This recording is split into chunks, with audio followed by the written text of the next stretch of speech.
By the tail end of 2003, it was no doubt proven that Kurt Angle had established himself as one of the greatest wrestlers in history. It took him only 4 years to achieve such a tremendous accomplishment. Angle easily stood out due to his commitment to perfect his craft. He had an advantage coming in as an Olympic gold medalist in wrestling, however, there's never a guarantee it would translate to the world of professional wrestling. Angle's dedication to wrestling was matched by few. It's not often somebody who has zero reason to hit a moonsault from the top of the cage follows through with it, because for somebody like Jeff Hardy or RVD, it's almost a necessity in that era. Yet Angle's doing this on the random Raw episode, and there was this realness with his wrestling style as well. There's that other guy who has it, and in his case, he suffered a lot of injuries. For Angle, though, these injuries would slowly pile up, and in the build to WrestleMania 19, he was almost forced to take time off to nurse a neck injury. The Olympic gold medalist's tenacity and refusal to quit was well apparent, and with all the question marks surrounding his status for WrestleMania, he went in there and had an absolute classic with Brock Lesnar before going away. Angle was quoted as saying, "My neck snapped and I cracked 4 vertebrae in my neck. I was supposed to win at WrestleMania 19, but because I broke my neck,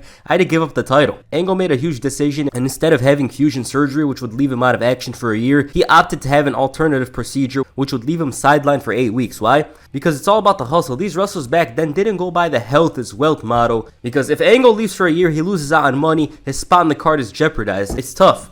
He returns, has an incredible 2003, a year which could be considered his very best, which is ironic because health-wise, it was one of the toughest. Angle's problem at this point was the fact that not only was he on a grueling schedule, but he was going at 100%. He was all about giving it his all, even at his own expense. Around November of 2003, Angle re-injured his surgically repaired neck, and it was yet another uphill battle where Angle had yet another surgery to remove bone spurs from his spine. So it was out for about 2 months. Kicking off the year, Angle entered himself into the 2004 Royal Rumble and wanted to honor the troops with a win. At the same time, he was desperately trying to reconnect Chavo and Eddie together, much to the dismay of Latino Heat, who despite his desires to become a singles wrestler was being criticized and called selfish by Chavo for no apparent reason. The Olympic hero wanted American family values to prosper, so seeing Chavo and Eddie have problems was upsetting to him. So after dealing with Eddie, it was time for Chavo. Chavo's jealousy towards Eddie's success was pissing him off to the point where it was basically ruining the dynamics, and Angle called him out on it. His efforts were unsuccessful, and Chavo threatened to slap Eddie again.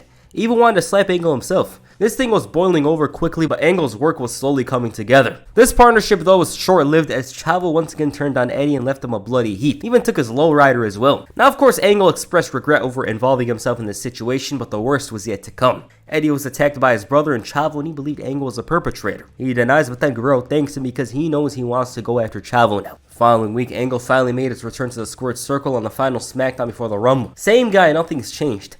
At one point during the match, though, Angle, after being thumbed in the eye, Angle slammed Eddie, leading to Chavo scoring the victory. He was involving himself in this drama and was basically making an enemy out of Eddie Guerrero accidentally. As expected, Angle didn't win the Royal Rumble, and this would tie into his story with Eddie Guerrero later that week on SmackDown. SmackDown suffered a huge blow with the departure of Chris Benoit. In turn, it meant that they had to book a Royal Rumble match with the winner facing Brock Lesnar for the title at No Way Out. Eddie was found unconscious, and the belief was Chavo and Chavo Sr. had something to do with it. Eddie managed to make it through the match and even had a showdown with Kurt Angle at the end. He was beaten and battered, but he pulled through to win the title shot. Angle's chance to make it to WrestleMania at this point hinged on Paul Heyman's decision. He promised to announce a #1 contender for the title, and after beating Hardcore Holly in the main event, Paul Heyman decided to come out and make the announcement. Angle's despair was about to turn into joy. Heyman's got the mic. He's about to say when the Big Show interrupted. He thought that he was the #1 contender. He gave his reasons why, and Angle had to intervene and mention that he was the last man eliminated last week. Kurt Angle wasn't worried about beating Big Show in any contest. The only exception is the pie eating contest, which isn't an official sport. He made a mockery out of the Big Show, and Paul Heyman decided to make a match between the two. SmackDown's biggest delinquent had a huge problem over being forgotten. He said Big Show's the fattest person here, lost weight in his chin but his ass found it. He called Angle Kojak and said he plays with his dick so much. He's got a milk mustache. He even said that he'll rip his title shot quicker than Janet Jackson's tits. And both men were incensed. They wanted Cena in the match. This is one thing to mention. Heyman had a big problem with Cena at the time, so it took a while to make it happen. Cena said that it's insane to be left out like LeBron at the All-Star game because they were in Cleveland. And it got to the point where he wanted to mention the FCC, and that was enough. That was enough for Paul Heyman to give in to John Cena's demands. Tensions were high for this one. Angle attacked both men after he was found laid out, and Cena, despite getting his ass kicked, had no problem returning the favor before the match. This didn't stop him from making a rap talking about how he doesn't hit men from behind, but the joke was on Cena by the end of it as Angle made him tap out to win the title shot. The match was nice, and this was also the last time John Cena tapped out, which is wild. It's mad, it's insane. But yeah, Angle is back in contention for the most coveted gold on the biggest stage, WrestleMania. Eddie Guerrero is the most popular babyface on SmackDown here, so for Angle to walk into this program, he had to go back to what he knew best. After the referee for the main event match between Eddie and Chavo for the title was found laid out, Paul Heyman wanted Kurt Angle to be a special referee. For Angle, his true intentions were finally revealed here as he gave Eddie Guerrero a long and brutal beating that left the crowd stunned, and the funniest part is, of course, Ray's a victim. Of course. He came in to save Eddie, and Angle destroyed him as well. Eddie was bloody and battered after a long beatdown, and I'd say this was much needed. Not because Angle as a face was growing thin or anything like that. It's just the situation in WWE didn't suit him as a face. His true potential in that time was as a heel, and Eddie needed a huge foil to overcome. Angle was literally the biggest foil at the time for him on SmackDown, and in addition, if Angle continues his face run, it's tough to say where he'll end up, because a huge feud with Eddie Guerrero needed a big heel to oppose him. It could have been face versus face, but as evident by the build, it was the best case scenario. The following week on SmackDown, Eddie went searching for Angle, but to no avail, and had to deal with Paul Heyman. Angle did appear at the end of the night though, and his reasoning for assaulting Eddie Guerrero was interesting. Now you guys know, Kurt Angle is a huge proponent of traditional American values. The family, the clean-cut guy, and Eddie Guerrero doesn't fit the image of what the SmackDown champion should be. He tells kids it's cool to lie, cheat, and steal, and he wanted things to go back the way they used to be for the kids, for the future of the country. He thought it was a matter of time before Eddie falls off the wagon, because that's what drug addicts do, and he minimized Eddie Guerrero to a drug addict champion to fit his agenda, because to him, if this guy is praised and valued by the fans, then it threatens the core values of this country. Angle's regretful of his actions. He knew what he was doing was wrong, he prayed on it and everything, but it was all good in the end. Why? Because it was going to make this world a better place. Of course, Angle painted himself as a role model to aspire to be. Eddie suddenly popped up and went on the attack. He didn't get much in, the police were here. Heyman called for them to arrest him, and this worked into Angle's plan. He was desperately trying to smear Eddie's image, and having the image of him in handcuffs was in some way supposed to validate what he says. Heyman demanded an apology from Eddie, who ended up lying, and it got to the point where Eddie was going to wrestle with handcuffs against Heyman. This turned out to be an elaborate setup by Heyman, as Kurt Angle was brought in to brutalize and decimate Latino heat. Eddie tried to fight back, but being handcuffed meant he was at the mercy of the Olympic hero. All he could do is spit in his face, and Angle dropped him with the title. It was a very short build because WrestleMania came early, but you know what's up. Kurt Angle's smear campaign of Eddie Guerrero comes to his contempt and hatred of how Eddie's loved and adored for being himself and for going tradition. He does bad, such as lie, cheat, and steal, yet these fans appreciate him like he's an angel. Angle despised everything about Eddie, his image, his past, and the fact that in his eyes, he's going to poison the youth and influence them to lie, cheat, and steal, in turn destroying the foundations that America was built upon. JBL would use a similar formula to this in this feud with Eddie, except he added a little bit of race to it. He's mentioned a lot about Mexicans, went to the border, a lot of different stuff like that. Their match at WrestleMania was evenly matched. What I mean by that is Angle at WrestleMania had an almost untapped potential that WWE had finally realized. They were starting to give him the opportunity to steal the show and have some of the best matches of the year. Eddie Guerrero was the perfect opponent for him here. Okay, this one was good. Both men had a strong background in wrestling, so they had a series of chain wrestling early on. Angle had the edge and forced Eddie to step up, and it was forcing the champion to take some risks, which worked into the challenger's hands. Slowly, Angle was doing work on that ankle, and Eddie noticed that it was going to come down to it. So he loosened his boot and rolled Angle over before going for the inside cradle to win the match. Great display from both men, especially Kurt Angle, who was broken and destroyed here. This man was doing temporary solutions with these surgeries, and it was piling up to the point where Angle had to sit away. He was experiencing numbness in his hands the night after WrestleMania 20, and Pro Wrestling Insider in March of 2004 said, "The backstage attitude concerning Kurt Angle's recent numbness in his hands is not very optimistic. Many within the company expect that the test will reveal that he will need to undergo surgery on his surgically repaired neck. The situation is being taken very serious, as most understand that if Angle does undergo surgery again, there's a good possibility that it will be career-ending and Angle will be forced to retire." Several people backstage have said that Angle hasn't been his usual happy self backstage and is not in high spirits. The threat of his wrestling career being over has definitely taken its toll on him emotionally. Angle didn't need surgery, which also meant his career continued, and the following week on SmackDown, he ended up taking on a different role. So Kurt Angle came out to Triple H's music. This was in light of the game being drafted to SmackDown, but Angle, though, was here for an entirely different reason. He was the new general manager of SmackDown. The commentary team were caught off guard, the crowd was booing, and the reason why Angle was GM was because it's a way to keep him on TV while he's healing up. He was able to wrestle, but it was GM was because it's a way to keep him on TV while he's healing up. He was able to wrestle, but it would be stupid risk because the man hadn't rested in a long time. Angle claimed he was going to make a difference for the fans. As for Triple H, he won't be on SmackDown. Why? Because he traded him back to Raw, and everyone was pissed. It was all about the greater good, though, so we got the Dudley Boys and Booker T. Booker T was mad like he was relegated to here or something. At Angle's time, as GM early on, was clearly favoring heels. He wasn't a tyrant yet, but he had his favorites and often than not was pressing others when they had a problem with him. Eddie Guerrero in particular was a big rival to GM's, and after his behavior during the Great American Awards ceremony, Angle wanted the Big Show to take him out. He even put his career on the line if Guerrero beats him. Big Show ended up losing, and after he felt that Tori was laughing at him, he wanted to throw her off a balcony. After calling him a big jerk, Big Show proceeded to choke slam and I guess kill Kurt Angle. Man, WWE in 2004 really was the Wild West. There's actually a legitimate reason why Angle was on a wheelchair following this. And I quote, "To be honest with you, what happened was I broke my neck again. Vince McMahon was tired of me breaking my neck and he didn't want the fans to know about it, so he pretended I injured my knee and I was on a wheelchair." That's a strange one. Upon Angle's return, he cut a promo about how he'll never wrestle again, and the man was reduced to tears over his knee. It got to the point where Angle went off on the fans for chanting, "You suck." His career is over, yet they're chanting that at him. He blamed everyone for these turn of events, and best of all, he blamed Tori Wilson and called her out. She had a look of despair on her face as Angle's mood was very unpredictable and almost unhinged. At the end of the day, she had most of the blame. It made mention of her laughing at the Big Show. Angle's new bodyguard was on display here and he pulled her towards the GM. He whined about how he can't have sex with his wife anymore and Tori's out here walking around carefree. So he gave her a match against Rene Dupree and it was no disqualification. John Cena ended up ruining everything for Angle, and in turn this made him an enemy out of the GM who was hell-bent on making his life a living hell. He was already ruining everything for Eddie Guerrero and was waiting for him to falter, but as for Cena, tensions were rising on a weekly basis. The US champion's almost juvenile behavior, the classless vibe Cena brings around basically devalues and disrespects the US title. To make matters worse, he was given the board of directors pay-per-view ideas, and Angle felt irritated that the very same idea of making the pay-per-view free for the military was taken by Cena. His days were numbered. During the brawl with Booker T, the champ landed right onto the Olympic hero, and to top it all off, Booker T accidentally blasted him with a steel chair. This is very convenient because Angle is going to use this as a way to strip Cena of the title and kick him off of SmackDown. John Cena was on probation at this point, and if he touched Angle, he would lose the title. The attention was barely on Booker T, who had a huge part in this entire thing. It was more so on Cena because of Angle's personal animosity towards him.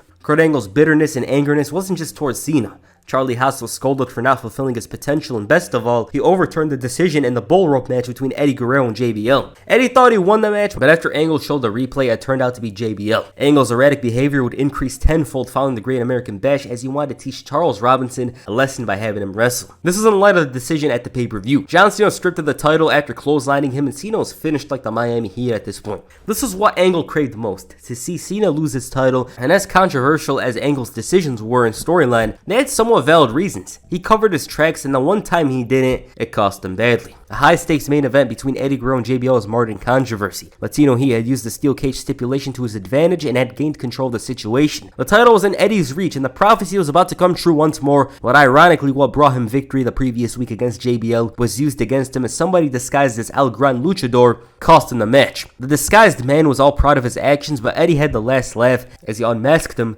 and it was Kurt Angle. The smile and joy on his face over scoring Eddie Guerrero quickly turned into a look of defeat and agony because he was exposed. Angle 3 months earlier claimed he could never wrestle again, yet he was out here, he was moving around comfortably to the point where he involved himself in a steel cage match. This elaborate lie to take control and power was finally exposed, and it certified that Angle was a fraud. This is great news in reality because the SmackDown roster was extremely weak at the time. Kurt Angle was a certified main eventer, a guy they could rely on, and Angle of course was supposed to have surgery, but he delayed that in favor of returning to Squared Circle. They needed him. The following week, Kurt Angle wanted to offer a rebuttal to these claims from the fans. He said that he did what he had to do to stop Eddie Guerrero from winning the title, and also said that he believes in miracles. And then he talked about the doctor claims about how this was a huge risk, but it was all worth it in his eyes for the greater good of Kurt Angle's SmackDown. As for Eddie Guerrero, Angle said that he could fire him, but he's a good man, so he's going to give him the chance to beg for his job. The GM then asked for Tony Chimel to come in and spoke about how he announced his last match at WrestleMania 20. Since Eddie cheated and Tony announced him as the winner, then he's a liar. So he apologized, and that wasn't enough, so he fired him. This wasn't the last of Kurt Angle though. He was expecting Eddie Guerrero to beg for his job later that night. The woman in the back wanted more opportunities, and he obliged. Angle let Booker T hold the US title despite the title being vacant, and after Funaki spoke about how unfair it is, Angle said that he's a disgrace to the microphone and fired him. As for the woman, Angle said they're useless and fired them. Later that night, Kurt Angle called for Eddie Guerrero to come out. He wanted him to learn the lesson. Don't cross the boss. All of a sudden, Mr. McMahon interrupted. Now Angle's acting all timid in front of the boss, and he saw very well that Kurt enjoyed making people beg for their jobs. And then he made mention of the injury claims. He held resentment over Angle fooling everyone, including himself. He's fallen out of favor with him at the worst time because he was going to be nominated for a humanitarian award. Why? Because he hired a handicap and that's all gone now. What the hell? So he asked for his resignation as general manager of SmackDown. Angle went on his knee begging and said that he'll be jobless. He told him to stand up and fired him, then proceeded to demonstrate that Angle's all good. McMahon reinstated him as a wrestler and made his first match back at SummerSlam against Eddie Guerrero. He's in despair hearing this news, and to top it all off, his rival came out all excited and hyped for the match. He even gave Vince a ride in the lowrider. So that does Kurt Angle's time as SmackDown GM. It set him up well as a heel character, and he was already doing some things beforehand, but because he was always around, it didn't give the fans a chance to cheer for him. He's out here whining, screwing over babyfaces, firing everybody, and it was bound to pay off with Eddie Guerrero. That match at WrestleMania had a lot of unfinished business stemming from it. Now, Eddie was interested in SummerSlam, but he was even more interested in dealing with it then and there. Since he didn't want to come out, Eddie stole some of his possessions. This was because Teddy Long became GM and Angle had to clear his office. Latino, he was a nice man. He'd give these things back, but Angle had to come and get it. After a while, he realized Kurt's not coming out, so why not auction this stuff? Eddie even wanted to add some hydraulics to the wheelchair. Then of course he discovered the gold medals. This was enough to lure Angle out because Latino he was about to make profit. Since Eddie was stealing, Angle wanted to return the favor and was ready to steal the lowrider. He even told Angle that there's an anti-theft system and the man was in line. Rubbing salt in the wound, Eddie then made the crowd chant "You suck" at the Olympic hero. The auction continued the following week and was making the woman sign everything. This image is more funny than it should be, and Angle and other places made good on his return match. On the final SmackDown before SummerSlam, a contract signing took place between Eddie Guerrero and Kurt Angle. Now Angle thought he was going to have time to speak, but that wasn't to be. He said that being kept away from wrestling is terrible, and asked, "Do you know what it's like to have something taken away?" And this is when Eddie mentioned the WWE title and how Angle stole his title opportunity away. Angle whined about Eddie being a thief stealing his memorabilia, and he was harboring bad feelings stemming from the WrestleMania match. Guerrero had to cheat to win, and in his eyes, it solidifies that Eddie knows he can't beat him. He has to resort to cheating.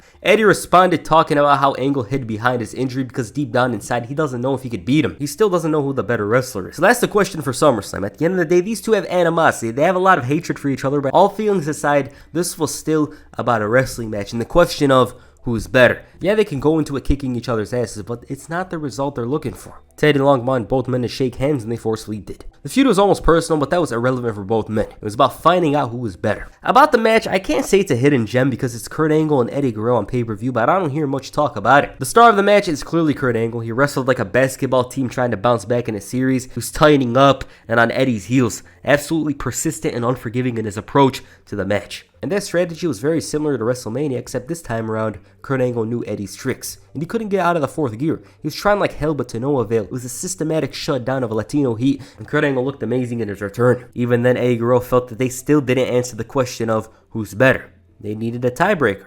He seemed like Angle was going to accept. He was ready. He was interested in a fight, but then he declined. Why? Because he beat him, and he doesn't need to prove that he's the better wrestler. Eddie thought there was going to be a rematch one way or another, but he cooled down though and acknowledged that Angle beat him. He doesn't like him, but he has his respect. Sure, he might not get the rematch, but Eddie was expecting for Angle to come to the ring and shake his hand. There was a lot of skepticism from Angle, but he was convinced. Turns out Latino he was lying. Luther Reigns was about to come to Angle's aid when Ray makes a run in. This led to a tag team main event that saw Eddie Guerrero in his most natural state. Cheating. Angle, on the other hand, decided to provoke Eddie by pouring paint onto his car. Eddie's way of paying back the favor was very short-sighted as he called out Angle, who asked for him to come to the parking lot. A car was vandalized and it wasn't Angle's. Turns out it was Teddy Long's, and he kicked him out of the building. And Teddy Long, upon realizing what had occurred, collapsed like it was Sinbad in Good Burger. These series of events led to a 2 out of 3 falls main event between the Olympic hero and Latino Heat. Both men are very lenient, but ended up making some costly mistakes to concede a fall to the other. From here, there was some shenanigans and controversy. The ref died like he was hit by a bike. Luther Reigns interfered, and this gave way to Kurt Angle winning the match. The interference was not going to be left unnoticed, though. Teddy Long made another match between Kurt Angle and Eddie Guerrero. This time, though, it was a lumberjack match. Everyone on the roster was at ringside for this one. It was a decent match, but it still didn't answer the question of who's better because the lumberjack drama overshadowed everything, and then to top it all off, the Big Show returned, and this is one of his best returns. He comes out all pissed, drops everyone in sight, and all that remained was Kurt Angle. For one night only, this man was 99 overall. He drops him, Luther Reigns, and stands tall above the fallen SmackDown wrestlers. This is the true version of the Big Show. Like, sometimes they just had to have him do this stuff every once in a while. It shows that he's a giant, he's a big man, that he's almost untouchable. It was a great moment. Since he was back, he was going to get the chance to choose his opponent. Eddie Guerrero or Kurt Angle. These men had a hand in his last night on SmackDown, and Angle told him that despite crippling him, he doesn't want to fight him. There's no grudge. Nobody wants to see this match. Unlike himself, Eddie Guerrero deserves his spot. He hates him and should get a beating. Latino, he spoke for himself, and the crowd was going crazy for him. He said that if Big Show wants a fight, he'll get it, but No Mercy is going to be a big memory in his life. It was a tough decision. Triple threat chants intensified, and he signed Eddie Guerrero's contract. Angle suddenly drops him, and Big Show changes his mind. He breaks the contract and chooses Kurt Angle. So they jumped him. Eddie makes a save and all is good before Teddy Long decided to make a tag team match for next week. And about that one, this was very odd. Mark Jindrak of all people interfered. Kurt Angle brought out a tranquilizer dart and shot Big Show with it. Then Angle shaved his head. Bro posed with him like I dropped a bear or a deer in the forest or something. And he was very proud of the fact that he humiliated the Big Show, and it was something that he enjoyed. Jindrak and Reigns came out with Big Show's hair and they lifted him up like he won the title or something. That smile quickly faded because Teddy Long came out. And whenever Teddy Long came out and just stood on the ramp, he was always saying something that's devastating to the heels. He barred Jindrak and Reigns from ringside and threatened to fire them. He also added fuel to the fire, telling Angle that he's got to deal with the bald, angry giant. Furious Big Show finally responded. He admitted that he was helpless, but he promised to show him no mercy. This was when Michael Cole said Kurt Angle was vaping Big Show out of his dignity. It's just so random. The match itself was decent, not much to talk about. Angle went after the leg trying to cut the big guy from under, used the chair at one point behind the ref, and that wasn't enough. So he brought in the tranquilizer dart, which Big Show quickly dispatched. One-on-one with an angry giant. At the late stages of the match wasn't going to end well, and it didn't. Over the next couple of weeks, the trio were getting the best of Eddie and Big Show. At one point, they wanted to humiliate him, but the Giant quickly made the save. And with no end in sight to this turmoil and animosity, a Survivor Series elimination match was booked. Eddie and Big Show teamed up along with RVD. Angle had to find a partner, so he chose Carlito. They seemed to have the edge heading to the show. However, it was revealed that John Cena would be the final member of the Big Show and Eddie Guerrero's team, so the heels had to regroup and neutralize their opponents. But this ended up flipping on its head because John Cena's return caused a huge disturbance to the mentality of Team Angle. Carlito had to run away. Eddie was lying, cheating, and stealing, and barring RVD, they failed to eliminate the opposition. Angle wanted to bounce back from this loss quickly and start the Kurt Angle Invitational. He puts up his gold medal against some random people. Of course, the first two people failed. Moving on though, after Luther Reigns and the Peas incident with Joy Giovanni, Angle wanted to make things right between them. It's important I mention this because the story of Angle's involves her later on. Reigns apologized for his actions and asked to take her out. She declined because she has plans with the Big Show, and once he heard this, his eyes were wide. This offended all three men, and Angle once again asked Luther to make things right. Big Show is dressed to impress, but that would all change here. He showed impressive speed and agility throwing these guys around. Big Show wanted to fight them then and there, but Angle walked away. So Big Show decided to answer his invitational the following week. He was moving around all worried before telling him that they'll fight in a handicap match in Armageddon. Angle is interested in a fight now, but Luther Reigns wanted to take care of it. Actually marked Jindrak, and he was caught off guard by this. Jindrak took a beating, but they made the save, and Angle blasted Big Show with the steel steps. So it worked out in their favor. Kurt Angle was riding on a high at this point after destroying the Big Show, whooping his ass, making him an angry and destroyed giant. Armageddon was a strange night for Kurt Angle. He destroyed Santa Claus, even told his daughter that he was going to beat him up, and the handicap match with Big Show was pretty dull. It just wasn't that interesting, and while it didn't end so well for Kurt Angle, he was off to other business. The WWE Championship. Later that week on SmackDown, JBL was in a joyous mood after retaining his title in the most dangerous title defense yet. Kurt Angle decided to rain on his parade and immediately tensions arose. JBL was greatly offended by Angle's actions, and it turned out he wasn't even out here to congratulate him. He wanted to challenge him to a title match. Angle called himself the greatest champion of all time. He made fun of JBL for calling himself the greatest champion, saying that he beat 5 of the greatest wrestlers in a 6-man Hell in a Cell. He even called JBL a bucko. The champion said that this happened 4 years ago, whereas last week he lost a handicap match to the Big Show. So Angle said that he could beat JBL without breaking a sweat. JBL liked the match, but refused to wrestle then and there. This guy, though, had something to say. Teddy Long made the title match for tonight, and both sides were barred from ringside. Angle's return has had zero mention of the championship. He had been involved and embroiled in feuds with the likes of Big Show and Eddie Guerrero, yet he hardly ever mentioned the championship. This battle was hellacious for Bradshaw to the point where he actually tapped out right as Orlando Jordan interfered. Big Show comes in, clears the ring, hits an F500 on Orlando Jordan, and put his name in title contention. Soon enough, Teddy Long made the title match at the Royal Rumble, a triple threat match. JBL's plotting well, and he had Amy Weber visit Kurt Angle and lure him to the locker room. Now, Angle isn't no stranger to taking other people's women.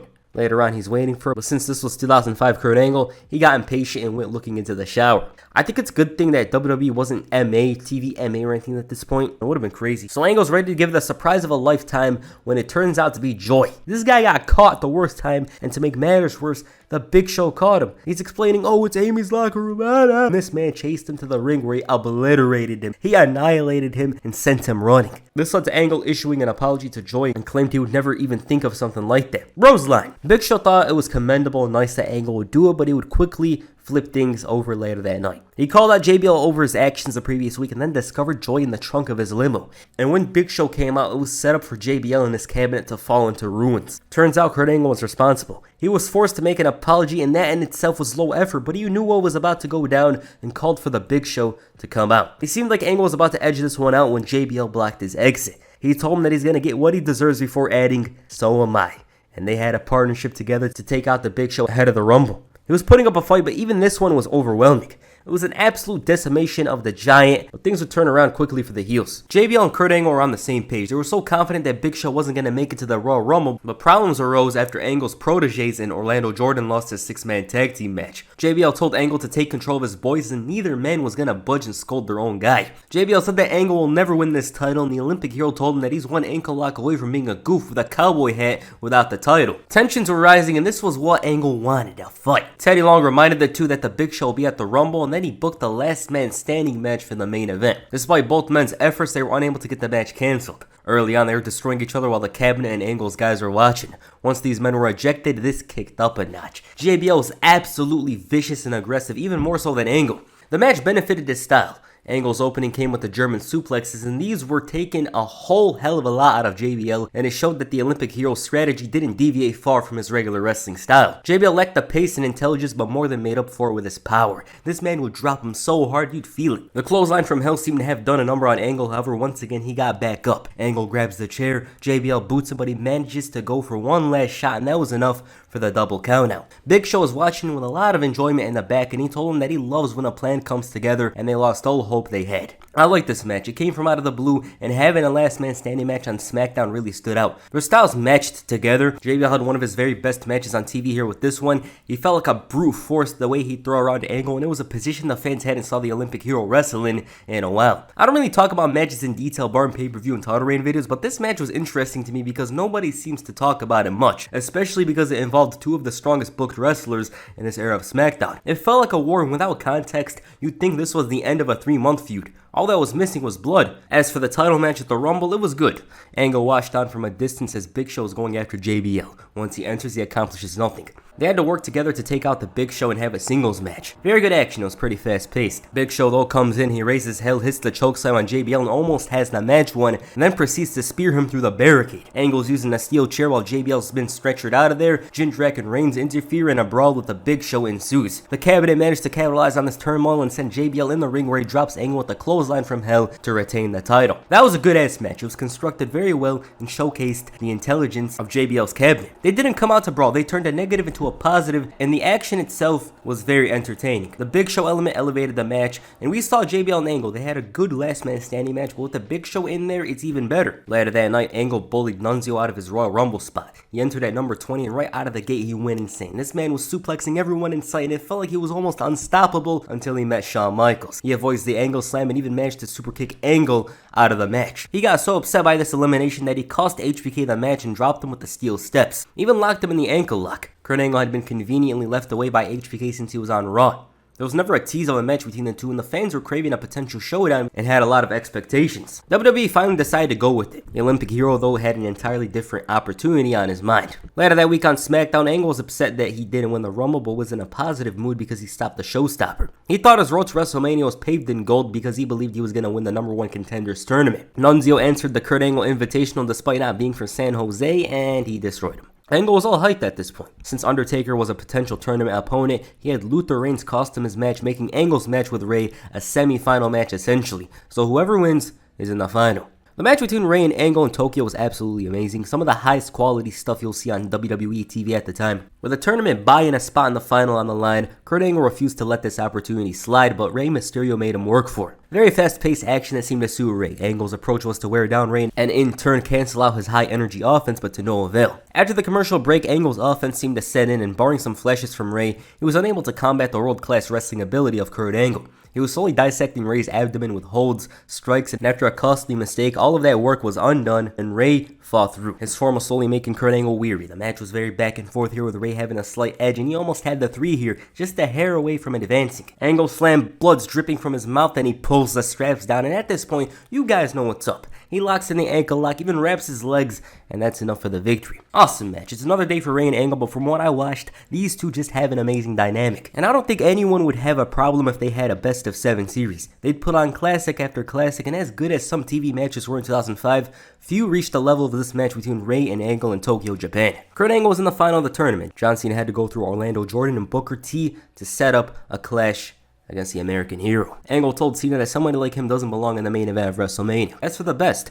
Angle spoke about Cena's debut and how without warning he beat him. This Sunday, he's going to beat him like he always does. The US champion had enough of these criticisms. He told Angle to wake up. He has great memories of his debut. Sure, he lost, but he almost won. The hunger was there, and at No Way Out, Angle's looking at a hungry son of a bitch. In the year since Angle and Cena last faced off, Cena's ascended to a level far beyond what Angle had imagined. To him, he's still the street kid who always crumbles in front of him. Their match at No Way Out was an excellent display of what Kurt Angle could do. Cena's still pretty green at this point, and it of course takes two to dance, but Angle's experience and skill in there made Cena look much better. His strategy to out-wrestle Cena was absolutely dominant. This man was learning what it's like to be at the big time. What brought Cena on an evenly matched level, however, was his hunger, and once Angle realized this, it was all about targeting that ankle. And this is once again the level of intelligence Angle had over Cena. He adapted to the situation. Ironically, the smartest man in the match made the stupidest decision. Instead of continuing where he left off, Angle wanted a shortcut, and that cost him because Cena dropped him with the FU to win the title shot. Great match. Angle put on a shift here. He put in work. They were like, make John Cena look good. Make him look like the star that we want him to be. And he did it. He made him look like a superstar here. And this is probably their best match together. It's arguable. I think No Mercy 2003 has a claim, but it's definitely better than their 2005 matches later on. Singles matches, of course. Angle looked at the top of his game here. He was prepared. He was ready to go to WrestleMania to face Shawn Michaels. And that was a dream match that everyone was wishing would happen. And the fans are finally going to get the chance to see it. Alright, this is where I'm going to end the video. I'm not going to lie to you guys. I almost literally went through the WrestleMania program with Shawn Michaels. I was even going to do the whole Predator thing with Booker T. But then I was like, hey, I made videos on these already. I was very close to making them though, I just wanted to do them for the sake of it. But I just thought it was best to end here. Kurt Angle's year was wild. He faced Eddie Guerrero at WrestleMania 20. He was GM. He feuded with Big Show. And my problem with the Eddie Guerrero feud is that it didn't have a definitive ending, unfortunately. I feel like the feud deserved a 30-minute or 60-minute Iron Man type finale, like the Brock Lesnar feud, because I feel like once they involved Big Show, the stuff between them got limited. It was overshadowed by the whole Big Show return, and WWE actually forgot to end the feud completely. Like, Survivor Series might have been the ending with Team Guerrero winning, but I don't think it was as satisfying as it should have been. As to the Big Show feud, a lot of the stuff that was going on was funny, They had a decent match in No Mercy. The match at Armageddon wasn't that interesting, but once they got the JBL story involved with the WWE Championship, that was when it got even better. It was entertaining as hell, especially the matches. Last Man Standing match is pretty damn good. Royal Rumble's fun. And then, of course, Angle with Rey Mysterio was very, very, very awesome. It was very great. And then the John Cena match in No Way Out, which was good. It was a huge moment in John Cena's career, definitely. So, yeah. Alright, what did you guys think of Kurt Angle's run? Please comment down below. And that's the first video. Make sure you hit the Angle slam on the like button, perhaps the ankle lock on the subscribe button. Peace. I'm out.